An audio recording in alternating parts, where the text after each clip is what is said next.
Back with making something out of nothing videos with your boy Brett.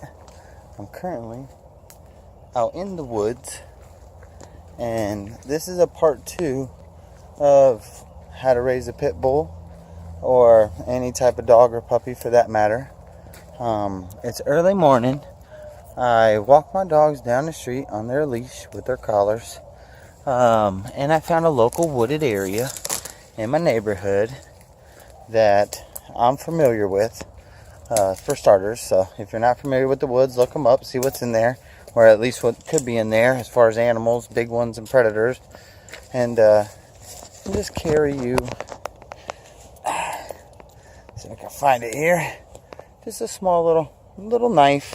I need nothing. It's just for your own protection, and in case something maybe tries to startle your dog or something like that.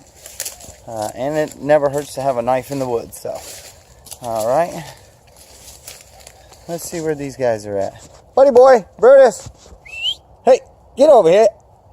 Get next to daddy. Hey, where'd you go? Buddy, get over here. Come on. Yeah, I've been looking for you. You got to use the right tone when you're talking to your dog. And monkeys, okay, good boys, good boys. Hey, that's good boys, okay. So, that's the thing I want to talk to you guys about. Using tones with your dogs to get them to do what you want. My dogs were getting a little bit away from me, so I called them, and they came closer. I'm the pack leader, so as long as I tell them to stay around me, they kind of know generally to stay within my area. And how did I get them to learn that? Is I took treats, and every time I walked them on the leash, I'd say, come over here when they went to pull away, and I gave them a little treat. And when I gave them the treat, I told them, good boy. And that was reaffirming that their actions for coming to me were good. Hey, get out of there. Let's go. Let's go. See, that's somebody's yard. I didn't want him in that yard, but he knows, you know. He wants to explore, though. Dogs are explorers. They want to get out. They want to explore. So I guess we'll go right into number 3 and saying that let those dogs explore the area. They want to look around. They want to sniff around. That is a broken fence that leads to somebody's backyard, so I don't want them in there. But I'll show you what's in front of me. Just some flat land, woods, some thickets.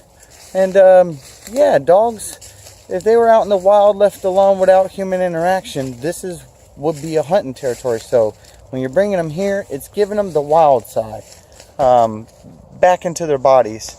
Dogs are natural hunters, so if your dogs are always after cats or something of that nature, you can curb behavior, but you're not going to take their DNA out of them. That is specific to certain hunting bred dogs. There are some dogs, I'm sure, that are just cuddle puppies that you don't really need. A Chihuahua I would still bring out here, and it just lets them get that nature to them. And you'll notice that when they go to sleep, particularly that day or the next day, they get really active when they sleep, and their paws will move, and it's just so cute. I love doing that. So we'll keep going on with this video. Now I'm going to show you guys the street that I came down and how I walk them down the street properly so that, you know, it's safe and you don't have to worry about them. And if, let's say, something was to happen, where you stand as far as being in the right. That's very important for me for owning pit bulls, so I have to kind of always think about being in the right with my dogs. Come on, y'all, let's go. Oh, he's tiring out. That tongue hanging out. But the little boy, he's still got plenty. And just like regular people's kids, just like your kids, these dogs, they have plenty of energy. They need to expel it. So bringing them out here for 10-15 minutes during the day, that's easy. That's easy time. You know, even if you're in an apartment complex, if you have a dog walk, you can get home. I know you're tired, you just got out of work, but they've been sleeping and they're active. They're ready to go with you, just like your kids are. So you bring them to a local dog park and walk them. Let them use the restroom. They love it, you know. To them, that's coffee in the morning. So we'll get back to where we're headed.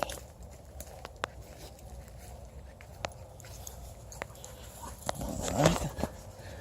Ooh, maybe they might pick up on a trail of something living out here. I don't know. And if they do, then that's nature, you know. It's survival of the fittest. So these dogs, they gotta eat, and they want to get their own food. I don't blame them. I wouldn't want to eat none of that crappy brand stuff you buy at Walmart either. But not going into that. I do buy a certain type of food from Walmart, but that's just personal preference. I've read and looked into it. Okay, so I'm not going to go into what you should or shouldn't be feeding them. As long as it's good and they pass it well and it doesn't show any signs of like, you know, just too fatty growth, or their coats are real thick or something like that, and it's not looking natural, just switch them over to like a more organic diet, something they would find in the wild. Buddy, Brutus, come here. Let's go. Hey.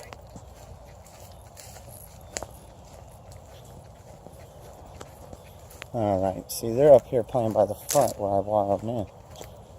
Come here, you two. Let's go. Come on. Now I got the tough chore of trying to stringing them up on this. I'm going to sit you guys down. Come here, you guys. Buddy, here. Right here. All right. Monkey, see? Do I got a monkey do? Come here, you. Come here, Brutus. Hey, get over here. Buddy first. Come here. Brutus, come on. Brutus. Come here, boy. Come here. Come here, Brutus. See, he's a puppy. He's not listening yet. Brutus, come here. Hey, hey, hey. Good boy. Good boy. Good boy. Yeah, that's good boy.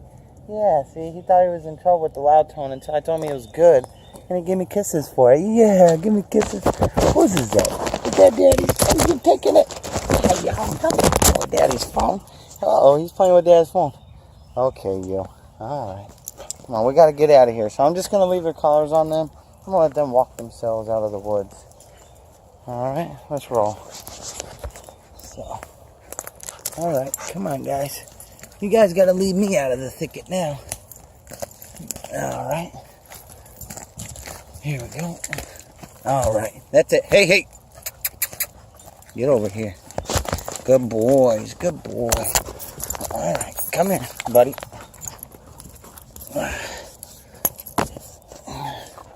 Sorry for all that shakiness. Now I'm back. So, I'm just going to show you guys a quick view. Normally I'm doing this two-handed. And I try to let the dogs, each one have their space. Hey, pull back a little if they're getting too hard.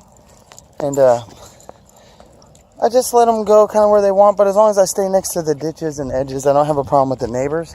So I'm just going to kind of show you guys where I walk my dogs to give you an idea.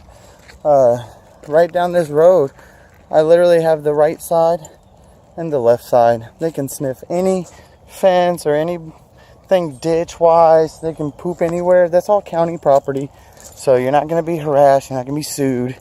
You're going to be just fine. And another thing I wanted to go over. Hey, stay.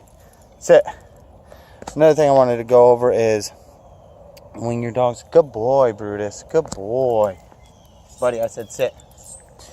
So another thing, when you guys are going down the street with your dogs, and well, particularly pit bull breeds, even though they're the cutest, most loving things, let's say my neighbor did have a dog and they have a yard, but they don't have a fence on it to keep their dog in the yard. And they open that door because it's been barking, seeing my dogs walk down the street. He wants to meet them. Well, they come out here, they get in a big tangle, and maybe my dog wins, maybe my dog loses. I don't know. But I know that because I have them on a leash and they're colored and they're petted and they're tagged, that as far as being in the right, I'm in the right. So if I have to go to court because I lost, you know, a family member of mine, I would be devastated. Of course I'm looking for damages. These dogs, they can't replace what they feel in your life. And so with that being said, whenever you're walking your dogs, you guys just make sure you're in the right. If that guy has a dog or that lady has a dog and their dog comes out and attacks your dog and let's say kills your dog, you're in the right. Let's say your dog kills theirs and then they try to sue you for damages. Again, it's going to come into play that you're in the right, okay? And you might even get a counter sue out of it. So it's sad that it's a Sioux world out there, but I think that's why a lot of pit bulls get bad reps. Then again, people do not leave them leashed up or on a good harness or have their yard properly fenced in, and that's what leads to accidents in the first place. And they could all been prevented with good ownership. So that's why I'm hopefully making these videos and showing you guys how to do it the right way. You know, I know they have dogs here, and sometimes their dogs will run out to the fence and kind of show like a dominance thing. And that's good for your dogs to learn. Dogs are pack animals, so sometimes they'll leave their mark here, and then those dogs will come out later on and smell their mark and know exactly, you know, how young they are and how good looking they are or whatever. Dogs learn a lot through smelling each other, so that's not for me to decode. Alright, come on. Well, these are just a couple of tips that help you guys, and I hope it helps. And we're going to get these guys back to the house, and first thing is we're going to give them a limited supply of water because I don't want them gulping it and getting too bloated and puking water back up. And I'm going to give them just a smidge of food so that they have something that they can put in their bellies in case they're hungry because they're looking for protein right after a good strong workout. So with that being said, this is Brett. I'll catch you on maybe a part 3 if I can think of anything else that'll help y'all with your new dog, puppy ownership, or raising pit bulls. Peace.